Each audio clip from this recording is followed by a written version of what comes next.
That could be quite possibly so. Welcome to the channel, Scott's Garage HTX. Don't forget the HTX. Well, it's close to 100 degrees here in Houston, Texas, and in the next couple of days it will reach 100. When that happens, I don't drive this car. If I get into traffic situations, I start experiencing some heat soak and again get into a bad spot.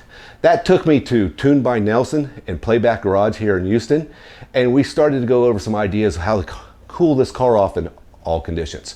Let's look at that clip. While he was evaluating my car, I did some preview of the shop. It's kind of interesting. When we come back, we'll go over what we decided and what we're going to do to this car. Catch you in a minute. Today I am visiting TunedbyNelson and Playback. Both work on rotaries. They're housed in the same building, and this is like a gearhead's playhouse. Check a look at some of these things. First of all, the electric shopping cart. That's pretty nifty. That's a wheelchair motor with Leaf battery cells. Nissan Leaf battery cells. Yeah, and I'm not going to fit on that little motorcycle at all. Got some cool cars sitting up on the lift. That's an R. Not sure what they're doing with that. I think they're rebuilding the twins on this one right here.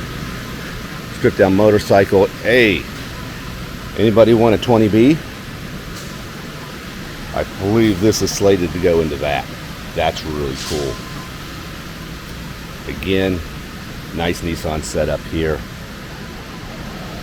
Really cool, and maybe I want to do with mine is set up this type of dual wheeling cooling system on this. That's set up well. Mishimoto oil coolers. And that's the regulator right there, isn't it? Yeah, it's an oil cooler thermostat. Thermostat, so it bypasses it until it gets certain hot and then it goes into the other ones. Yep. Yeah. This is clean. Did you like paint the engine bay, or was no? it This just came as a bare engine bay, Uh-huh. and we assembled everything else. But yeah, he pulled everything apart to paint it, and then got his engine remanufactured. Just like that guy over there, but he's got one of the Mazda new stock. With the yellow one over there? Yeah. Oh, If you say yellow around the owner, he'll say dandelion. Dandelion. Okay, okay, it's dandelion. We'll go with that. Remember that. Maybe it's a sensitive thing. Oh well, it's pretty sharp though. I like all the graphics on it. It's not something I'd probably do to mine, but I do like the style. You gotta love it. A Sparka steering wheel and a Haltech digital readout. All kinds of fancy things were placed in here. Battery stuffed in the box back there. I've got mine in the trunk. I actually like this color, honestly. It's really nice. It pops.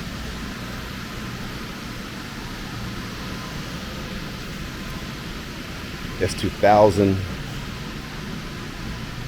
RD A8.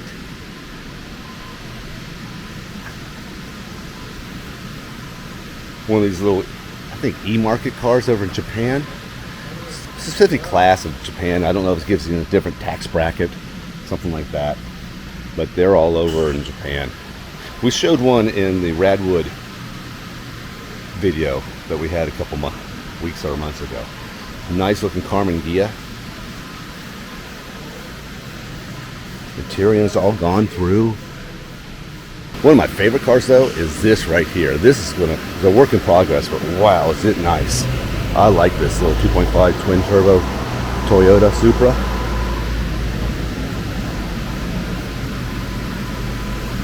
And your dyno set up. You get everything you need in here. Let's go over the upgrades and changes that we've been talking about in this car to make it run a little bit cooler. This could change. We're going to kind of play it as we go and make adjustments as we go along. The first thing is going to be the radiator. Right now I have a Mishimoto radiator in the vehicle. I'm thinking about going to a Koyo-Rad radiator in it. The Koyo-Rad radiator is made in Japan. The Mishimoto radiator I believe is sourced out of China. Arguably there are some better cooling properties in the Koyo-Rad than the Mishimoto, and I'm going to go with that and see what happens. The second thing is the oil coolers. I only have one oil cooler in this car on the driver's side. It's a stock unit. I still have the orifice pins in there with a little bit of restriction to them. to slow the oil down through the passageway of the oil cooler. And I want to go to a dual oil cooler setup by Set Trap. So I actually may put in a thermostat within the system, but I haven't made my mind up on that. I think with the thermostat setup, maybe it's a discussion between the three of us and find out what's best to do.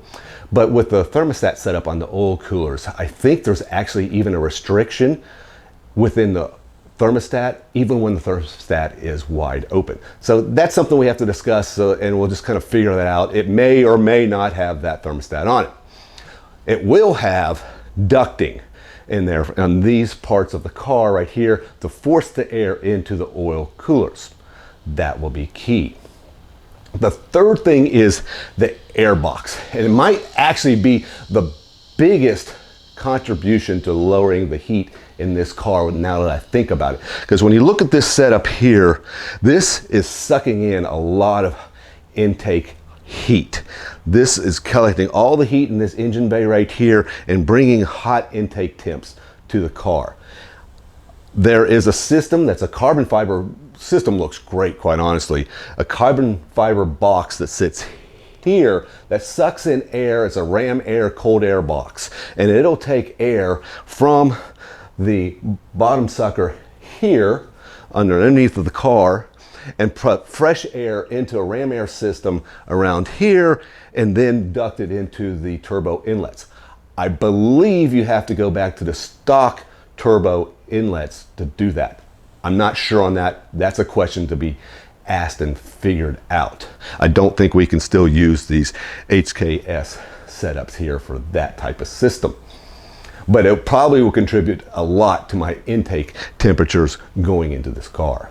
The fourth thing I want to do, and it doesn't have anything really to do with the cooling of the car, but I'm having an electrical problem that snuck up on me about a month ago, and it's very strange. When I press on the brake, intermittently, the radio shuts off. And it's really not the radio just shutting off. It literally is the entire car shutting off. But since I'm rolling, it's like jump starting the car again, and it's just a blip in the whole electrical system of the car. I have a feeling it has to do with the grounding. I'm sure it's a grounding issue, and I'm not sure. I have to look at this, but I think this battery that's located in the back of the car is grounded to the frame. It's probably grounded with a very thick wire, but really you should ground those batteries to the engine of the car. So the solution is going to be set up a almost stock looking but lithium cell in the stock area over here and ground that properly. So basically relocating the battery in the back to where the stock location is, but just replacing with a lithium style battery that allows for all this other componentry that I've had, i.e. this larger box right here. Next thing to do is to source the parts. When everything comes in, we'll start putting on the car. We'll wait till everything comes in before we do that.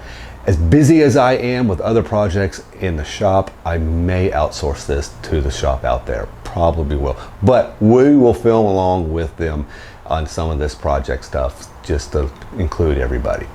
Should be interesting, and I hope the end result is on 100-degree days, take this car out all I want. Catch you next time. Keep on keeping on.